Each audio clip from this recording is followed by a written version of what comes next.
entrou em neurose pura. Ele está acreditando que depois que o Trump resolver a situação do Maduro e da Colômbia, ele é o próximo alvo.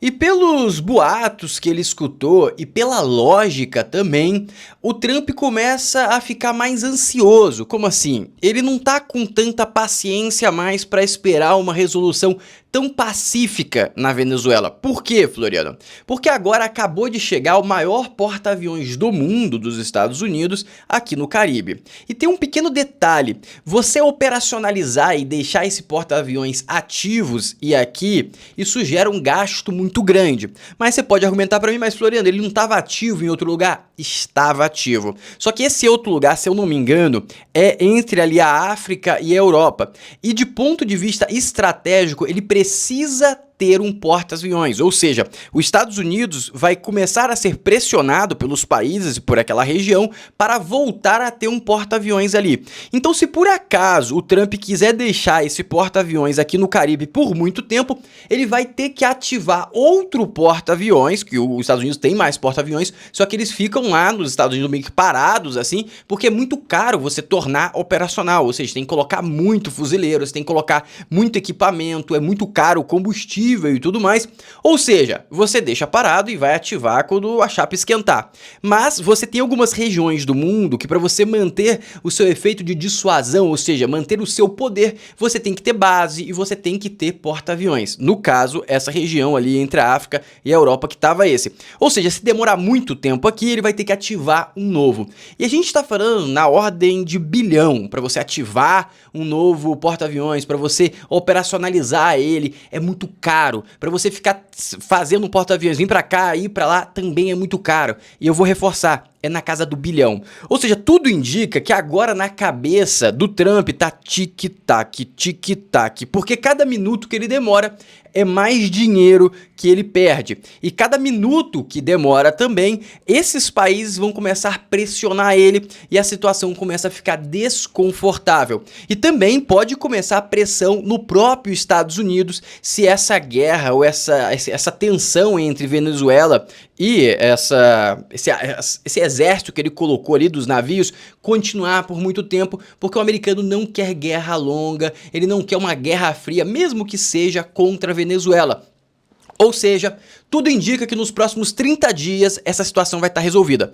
E aí entra o pânico do Lula. As informações que chegaram até o Lula é que o Trump recebeu partes de discurso dele, no qual ele manda indireta para o Laranjão. E aí o que o Laranjão fez? Ele recebeu o discurso, ele não gostou, e aí ele tweetou. É o Twitter que eu já fiz vídeo pra vocês falando que simplesmente ele detonou completamente a COP30, bateu no Lula e pareceu que acabou a paixão. Sabe aquele relacionamento incrível que tava entre o Lula e o Trump? Incrível, sempre na narrativa do Lula e da mídia pautada. Na realidade nunca teve aquela beleza toda. Mas agora parece que o clima ficou muito tenso. Ou seja, aí vem o pânico do Lula. E aí se a gente olha as preocupações do Lula que estão na mesa nesse exato momento, a gente começa a ficar meio tenso. A gente não, ele começa a ficar mais tenso.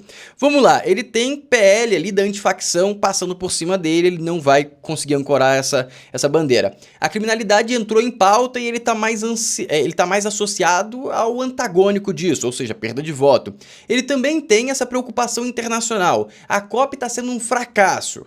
E basicamente a situação começa a ficar muito tensa. E também temos os amigos dele, que já está correlacionado ao ponto final, os amigos ali, o Maduro e o Gustavo Petro, cada vez mais aquecidos e mais contra a parede. O Gustavo Petro, por exemplo, ameaçou o Trump e o Marco Rubio no mesmo evento que o Lula estava presente. Ou seja, a chapa está numa temperatura que não está agradável para o Lula. E ele tá dando uma surtada, pelo que parece. E eu vou te mostrar tudo detalhadamente nesse editorial, então preste muito atenção.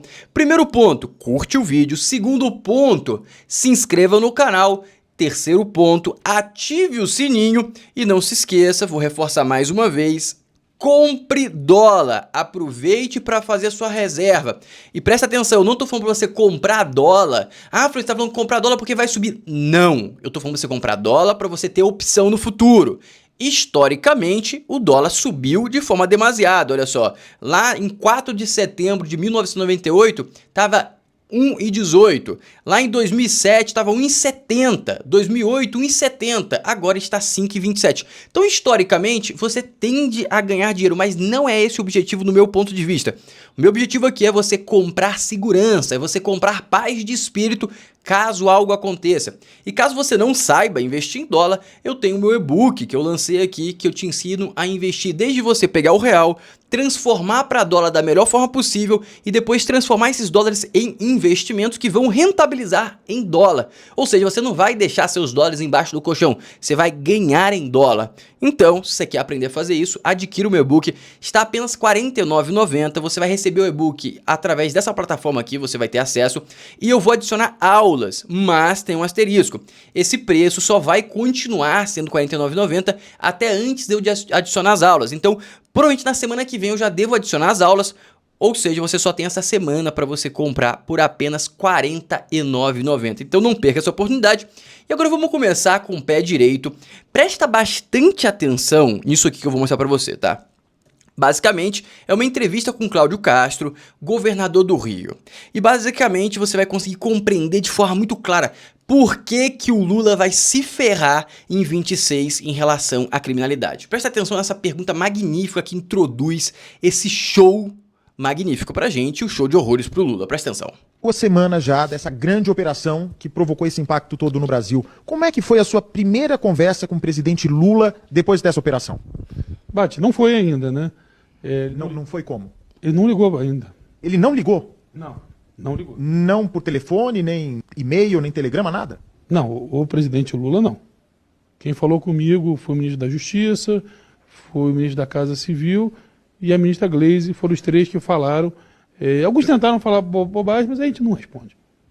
Mas aqui você atribui o fato do presidente, né, que é uma autoridade que tem que estar ligada, né, no que acontece no Rio de Janeiro, né, no terror que o Comando Vermelho provoca no Rio de Janeiro e em outros estados do Brasil, não ter falado com o senhor.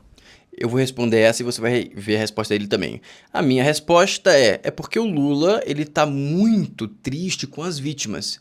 E eu não tô falando dos 4 policiais. Ou seja, como ele mesmo falou, esses indivíduos que faleceram e os indivíduos que sofreram o ataque simplesmente são vítimas dos usuários, são vítimas do governador, que tá querendo simplesmente reapropriar o território nacional que não é mais da nação brasileira. Ou seja, pro Lula, ele tá triste pela oposição, vamos dizer assim. Ele tá triste pelos traficantes e não pela população. E aí, por que ele vai ligar pro algoz dos traficantes, pro algoz das vítimas da sociedade? Essa é a grande realidade. Talvez essa cópia aí tenha sido prioridade, talvez... Resposta política, muito ele boa. queira ter deixado pros assessores dele falarem, mas ele mesmo não ligou em momento algum. E o senhor ligou para ele? Não. A gente falou desde sempre, quem quisesse vir aqui ajudar era super bem-vindo. Quem não quisesse era melhor que não viesse. Mas eu imaginava que já estava, inclusive, sendo engatilhada uma visita do presidente ao Rio de Janeiro depois disso. Olha, só se for diretamente... veio o pessoal lá da comissão, veio a ministra dele, inclusive não foi no Palácio, foi só lá no lugar, mas até agora nenhum contato nesse sentido não. O senhor acha que o governo federal não está caminhando na mesma raia que o governo do Rio de Janeiro para combater o tráfico, o narcoterrorismo? Eu acho, Bate, que não é o foco deles igual é o foco do governo estadual. Acho que o governo estadual, e eu já venho falando isso há um tempo, entender o tamanho do desafio. Para a gente não interessa muito de quem é a responsabilidade disso ou daquilo. Por exemplo, a gente trabalha na lavagem de dinheiro, a gente trabalha na questão de combate à entrada de armas no Rio de Janeiro, e acho que o governo federal está muito aquela assim, qual é a minha responsabilidade constitucional? Eles ainda não entenderam que o Rio e outros estados, a gente tem condição sim de vencer batalhas. As batalhas a gente vai vencer, mas a verdadeira guerra, só todo mundo junto. Não dá para vencer essa guerra contra os narcoterroristas sozinho. Nenhum estado tem condição de vencer. E talvez o que a gente precise, e eu acredito muito que essa decisão do Supremo acerca da DPF 635 possa ser um farol, que lá ele cobra integração, lá eles cobram financiamento, e com certeza a partir dali a gente tem uma luz aí no fim do túnel para poder, sim, que o governo federal nos ajude financiando de verdade esse combate à criminalidade. 2 semanas já Ou seja, amigos, isso aqui foi uma porrada gigantesca no Lula e tá viralizando muito essa entrevista. Esse vídeo, por exemplo, tá com 100.495 curtidas, ou seja, ele passou tranquilamente da casa dos 2 milhões. Isso aqui é uma reportagem, não é uma repostagem, não é o vídeo original, ou seja, não é postado no canal do Bassi. Ou seja, o alcance disso na nação brasileira deve ter passado dos 10, 20 milhões tranquilamente. Então, o que a gente pode compreender disso? A imagem do Lula após a operação está sendo deteriorada, está sendo rasgada. Agora presta atenção que indivíduos que antigamente não criticavam o STF, que não criticavam a esquerda, estão começando a criticar, porque a esquerda chegou a um ponto que fica difícil não criticar, porque você consegue compreender que a gente está rasgando a democracia. E se você continuar defendendo, daqui a pouco você não vai poder defender mais ninguém além deles. E basicamente a sua opinião vai estar podada. E para um jornalista, ele tem que se atentar, porque ele não pode esticar a corda demais, porque senão vai estourar na mão dele. A questão que eu coloco, Neila, é qual que é o limite da crítica ao STF, né? Qual que é o limite que uma crítica ao sistema eleitoral pode gerar condenação por advogar contra a legitimidade do sistema ou não? Eu não estou aqui fazendo o papel de advogado do Talhaferro, mas o Talhaferro, ele mostrou, no meu modo de ver, conversas com o gabinete do Moraes que são assustadoras, né? Não dá para a gente ignorar o que o Talhaferro colocou como mensagem, né? Dizendo, por exemplo, que a chefe de gabinete do Alexandre de Moraes pedia para os assessores buscarem nas redes sociais algum tipo de provas relacionada com a ideologia política das pessoas que estavam sendo processadas pelo Supremo Tribunal Federal. Ou seja, buscando posts sobre questões políticas, querendo provar que o fato dela apoiar um candidato ou um político, isso seria suficiente para colocar a pessoa dentro do processo de golpe de Estado e tentativa de abolição do Estado Democrático de Direito. Então, o Talhaferro, além de muitas outras condutas dele, que eu não vou aqui ficar especificando, ele mostrou, de certa forma, na minha opinião, né, alguns absurdos, né, que o Estado brasileiro, eu vou nem falar Alexandre de Moraes, falar o Estado brasileiro, né, o STF, tem a obrigação de esclarecer, né, de esclarecer. E não apenas falar que aquelas notícias, aquelas conversas em grupos de WhatsApp foram utilizadas por Isso que é uma vergonha, o que aconteceu no STF, isso é claro, mas esse indivíduo, ele tem vários discursos defendendo a direita e você percebe claramente que ele é vendido para um lado e ele é vendido para a esquerda, tá? Defendendo a direita não, sempre defendendo a esquerda a qualquer preço. E ele tem vários vídeos disso, passando até vergonha porque ele rasga a lógica muitas vezes. Mas, quando ele percebe que tá passando do limite, ele mesmo critica. Ou seja, tá chegando num ponto que não tá dando mais pra segurar a mão. Mas, a gente também tem que entender que esse ponto pode durar muito tempo até chegar ao ponto de ebulição, que é exatamente 100 graus na água, ou seja, quando você tá em 99 graus, não acontece nada da água, a água tá paradinha. Quando você coloca o 100, aí você vê as bolinhas se mexendo. Ou seja, o que a gente tem que esperar é que vai ter que adicionar mais temperatura, vai ter que adicionar mais pressão ou você vai ter que mudar as condições do ambiente. Aí só pode mudar as condições do ambiente se o Trump ou algum agente internacional entrar. Mas em paralelo a isso, o Lula conseguiu uma vitória, que eu imaginei que ele não conseguiria. Não é uma vitória completa, mas é uma vitória. Presta atenção nisso aqui. A China liberou as vendas de chips, que são necessários para a fabricação de carros no Brasil. No meio dessa guerra comercial com os Estados Unidos, a China falou, não vou vender mais chip para ninguém, estou aqui preservando a minha indústria nacional.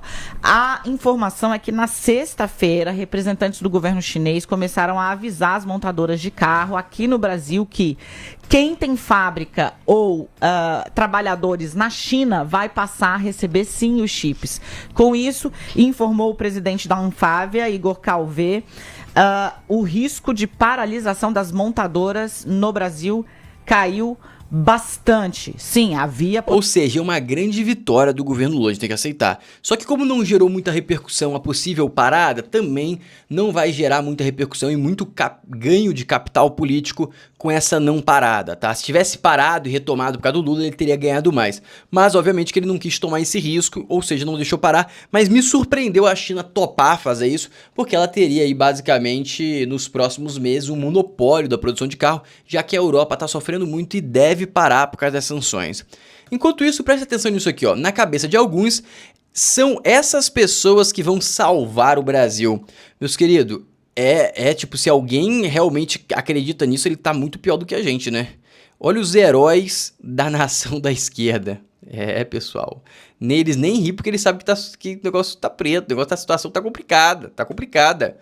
Meus amigos, se esses forem os seus heróis, eu te recomendaria ter muita atenção. Enquanto isso, lá na COP30, olha que beleza. A comida acaba na COP30 e visitantes almoçam sorvetes. Amigos, a comida tá o preço de um rim e agora piorou mais ainda, porque pior do que ter a comida cara é não ter a comida. Meus queridos, essa COP30 tá sendo uma grande vergonha nacional para o mundo inteiro. Expôs completamente a incompetência do Brasil. Eu gostaria muito de falar que seria incompetência do Lula, mas como ele é presidente e esse é um evento brasileiro que está acontecendo no Brasil, querendo ou não fica tanto ou apenas associado ao governo Lula, mas como o Brasil inteiro.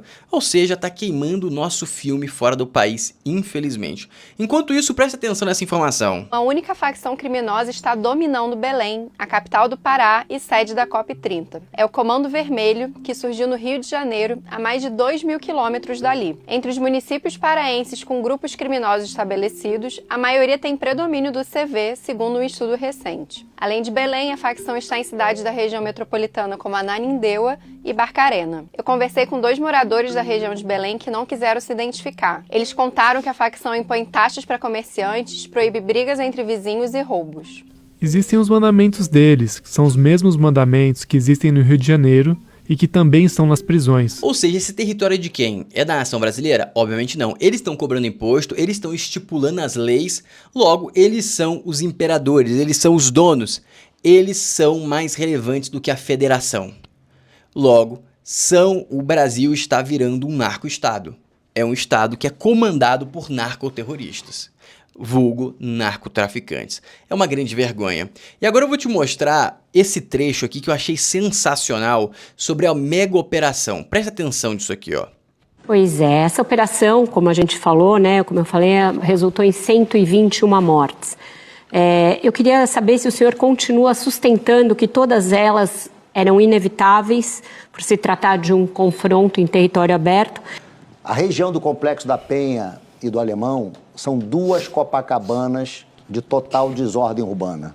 280 mil pessoas morando naquela região.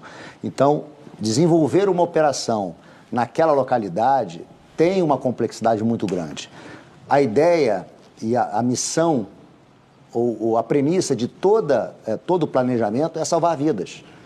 Claro que a previsibilidade de confronto existia, sim, só que existe o previsível e o não desejado. O não desejado é exatamente a morte.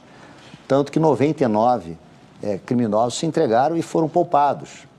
Então, essa narrativa que existe de que houve uma grande letalidade e a polícia não conseguiu evitar, isso não é verdade. A grande letalidade é verdade, a maior de todas. O que existiu, mas a polícia não tem esse controle.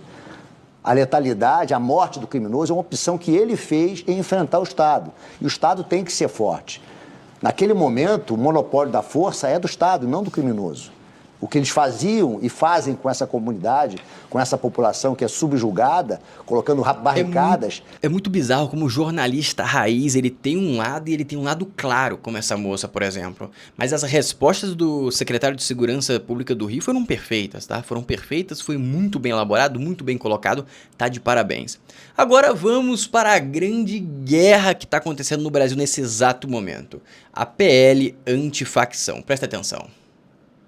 Um alerta a Hugo Mota e a Guilherme Derrite sobre o projeto Antifacções. Essa parte que ele vai citar aqui é bem relevante, tá? É muito relevante. Até Figurões pesquisei. do mercado financeiro procuraram nos últimos dias o presidente da Câmara, Hugo Mota, e o deputado federal Guilherme Derrite para manifestar preocupação com a proposta de classificar facções criminosas como organizações terroristas.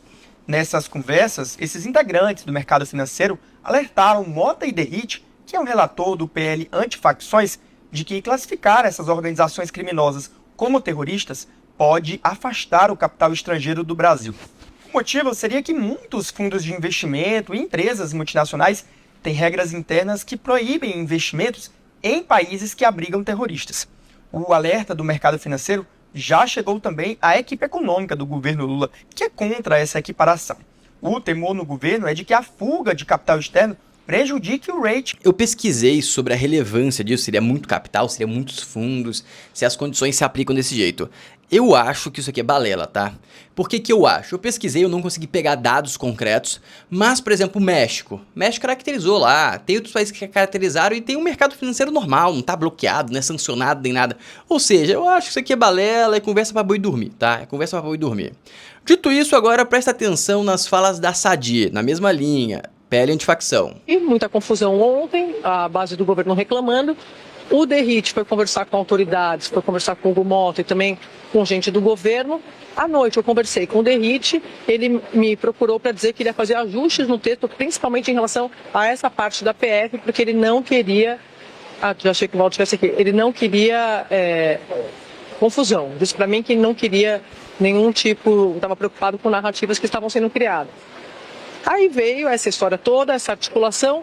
Quando eu publico esse texto no blog, roda para mim, por favor, porque eu estou apontando achando que ele está aqui, mas ele não está, que estou acostumado. Quando eu publico esse texto, ato contínuo, o diretor-geral da Polícia Federal, obrigado, o Andrei Passos Rodrigues, me escreve dizendo, o texto, essa mudança continua inconstitucional, o texto continua inconstitucional, porque o papel da PF está na Constituição, não precisa ter uma mudança dizendo que pode e que não pode fazer.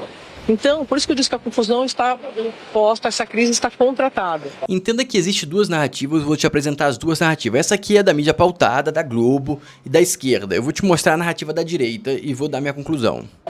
Para o governo, Valdo, uma tentativa de limitar a atuação da Polícia Federal em grandes investigações, e daqui a pouco eu trago outros bastidores nesse sentido. Gente no governo dizendo para mim que é o Centrão querendo blindar investigações, por exemplo, do caso Carbono Oculto, tá? E a turma da direita dizendo que não tem nada disso, que eles estão querendo trazer uma resposta para a sociedade, porque o grande debate da sociedade hoje é segurança pública. E a realidade é que é muito difícil a gente conseguir concluir o que faz mais sentido, porque você vai ter que ter um domínio da aplicabilidade disso gigantesco, e aí, obviamente que um lado tá falando que é para atrapalhar a investigação de carbono oculto e tudo mais, e o outro lado tá falando que simplesmente hoje a Polícia Federal é uma ferramenta do STF e do Executivo, ou seja, do Lula e tudo mais, e simplesmente isso não deveria ser assim, e essa PL corrige essa direção porque teria mais de um patrão, mas também teria questão que, por exemplo, as investigações de emendas que estão rolando agora seriam muito mais difíceis de serem executadas. Ou seja, tem ponto positivo e ponto negativo. Agora presta atenção na análise do Marsigla. A Polícia Federal está se metendo numa discussão Isso aqui é bizarro. do Congresso. Não há e não haverá acordo que implique em, aí vem um erro de português, em supressão das atribuições e autonomia. Quer dizer, um discurso. O diretor da Polícia Federal vai fazer um discurso contra um PL tramitando no Congresso. Gente, mas a Polícia Federal, ela está ali para servir a nós todos, inclusive ao Congresso. Ela não está contra o Congresso. Ela não tem que discutir lei, e muito menos projeto de lei. Ela tem que aplicar e acabou. Então, é uma inversão de valores. O Congresso não é respeitado por mais ninguém. Ninguém mais respeita o Congresso. Acabaram com o Congresso. E o Congresso é o único que pode nos dar algum alento, porque acabaram já com o resto todo antes. Então, a situação fica muito, mas muito difícil. O que me parece que está por trás disso, o que eu acho incrível, né, nessa preocupação da Polícia Federal, é que eles não querem precisar de autorização ou de solicitação dos governos estaduais para que operações sejam feitas. Por quê? Porque a Polícia Federal quer estar debaixo de um guarda-chuva só, o governo federal. Né? Só que é muito perigoso. E por que é muito perigoso? Porque hoje a gente está falando de crime organizado, só que crime organizado para a Polícia Federal é juntar 3 pessoas para escrever na internet críticas aos governantes ou críticas aos ministros do STF. É milícia digital para cá, é milícia digital para lá, tudo é milícia digital. Então, é um perigo deixar totalmente solta também a Polícia Federal, porque ela tem se comportado de forma seletiva e política em muitas ocasiões. Claro, não é toda a Polícia Federal, mas é parte da polícia. E então há um risco, há um perigo, sim, e eu acho que o projeto se preocupa com isso, em fazer com que a Polícia Federal tenha autonomia delegada pelos governos federais para investigar. Agora, é engraçado que isso daqui está sendo visto como um absurdo, né? Um absurdo a Polícia Federal não ter total autonomia e precisar de autorização. Agora, a Polícia Local lá do Rio de Janeiro, aí ele precisa de pedir autorização para o Moraes, precisa pedir autorização para o bispo, precisa pedir autorização para o traficante, precisa pedir autorização para todo mundo para poder fazer a operação. Aí eles querem que a polícia lá do Rio peça autorização para todo mundo e avise todo mundo. A Polícia Federal, eles querem ter total autonomia e não querem estar debaixo do guarda-chuva do Estado. A polícia... Ou seja, tem uma jogada aqui de bastidor que não está sendo divulgada, obviamente não está sendo divulgada, porque senão iria tentar a oposição do governo Lula, e o governo Lula já se atentou, o STF já se atentou. Qual que é a jogada? A jogada é tentar tornar o ambiente de 2026 mais saudável, ou seja, tentando dificultar a utilização da Polícia Federal como uma ferramenta de perseguição. Conseguiram fazer isso? Não conseguiram? Vão conseguir? Acho pouco provável depois dessa fala do Hugo Mota. Presta atenção. A Câmara não permitirá em nenhum momento que a Polícia Federal perca suas prerrogativas. Essa é uma condição inegociável para nós, tanto é que o próprio relator, desde o dia de ontem, por intermédio nosso, conversou com o diretor-geral da Polícia Federal. Eu penso que agora, ao meio-dia, o ministro da Justiça deve trazer novas sugestões, mas eu quero tranquilizar... Conclusão. É muito difícil saber qual que vai ser melhor, tá? Sendo sincero pra você. Não sei se é melhor uma Polícia Federal independente que pode investigar qualquer coisa e pode ser utilizada, como já foi utilizada, como ferramenta de articulação e influência política. Ponto 1. Ponto 2. Ou você criar uma PL que vai bloquear a utilização dela de forma unilateral, mas que também pode bloquear ela de fazer investigações relevantes, como por exemplo no caso da Carbono Oculto, que é aquela mega operação que aconteceu na Faria Lima. Ou seja, é uma faca de dois gumes muito gigante e muito afiada, é difícil saber. Mas algumas coisas que ficam expostas nessa PL e são grotescas, porque rasga a democracia brasileira, são isso aqui, esse tipo de coisa aqui, ó. Mota procura Gilmar Mendes em busca de apoio à PL de antifacção. Amigos, o Gilmar Mendes tá onde? Ah, ele é do STF, Supremo Tribunal Federal. Por que que o presidente da Câmara tá buscando esse homem pra aprovar alguma coisa? Tá errado, tá errado. Cadê a democracia? Alguém viu? Viu? Constituição? Tá onde a Constituição? Vê se tá aí, porque aqui não tá não. Aqui no Brasil não tá não, pode estar em qualquer outro país. Aqui no Brasil não tá, isso não deveria acontecer. Não deveria acontecer a instituição da Polícia Federal ficar mandando cartinha, mandando Twitter, reclamando de alguma coisa. O indivíduo, o diretor, eu acho que tem o direito de se manifestar.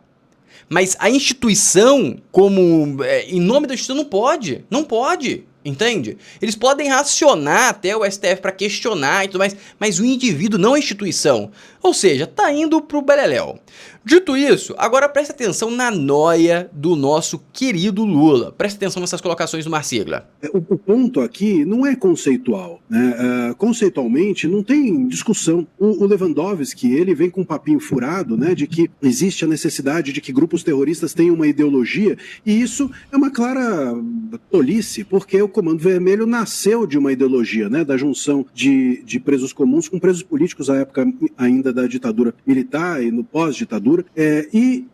Eu já disse, inclusive, isso algumas vezes, não tem como você acreditar que não tem uma finalidade política um grupo que manda recado ao governo e manda recado ao prefeito paralisando a cidade. Como é que você pode achar que não existe ali política ou que não existe ideologia quando você dá recado a um governador, dá um recado a um prefeito a partir das suas ações? Pô, é óbvio isso, me parece claro que existe uma ideologia, que existe uma finalidade política, pode não ter uma finalidade partidária, pelo menos conhecida, mas há uma clara finalidade política e ideológica. Então, o PT vem com questiúnculas a respeito dessa questão da conceituação por uma única razão. A meu ver, a questão é muito clara. O PT tem medo de que, como vocês estavam bem dizendo até agora há pouco, a equiparação de terrorismo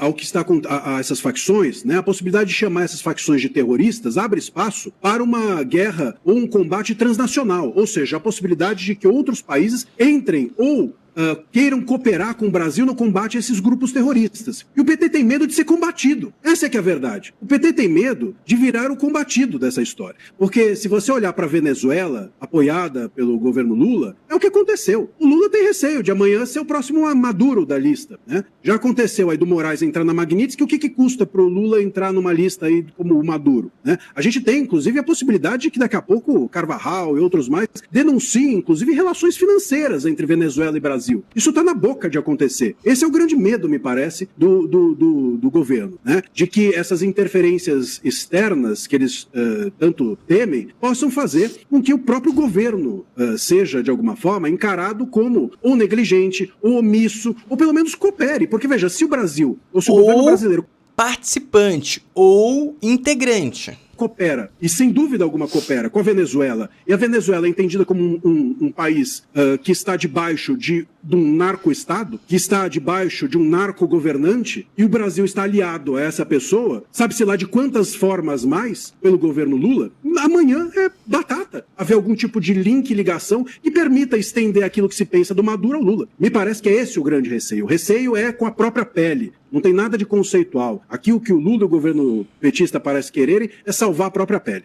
E por isso que a gente está tendo uma cruzada gigantesca dos petistas para travar essa pele da antifacção. Porque se passa a pele antifacção e coloca como terror, a vaca vai pro brejo. Mas eu vou adiantar uma coisa aqui, que é o meu ponto de vista isso aqui.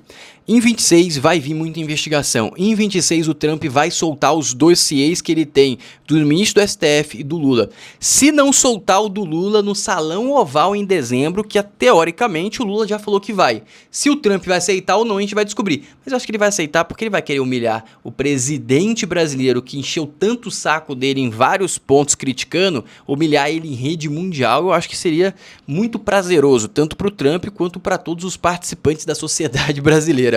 Dito isso, curte o vídeo, se inscreve no canal, ative o sininho, aproveite para fazer a sua aquisição do e-book, para você aproveitar o preço descontado aqui do dólar, 5,27, e também o preço do e-book, que está 4,9, e não vai ficar nesse preço por muito tempo. Então aproveite, um abraço e até o próximo vídeo.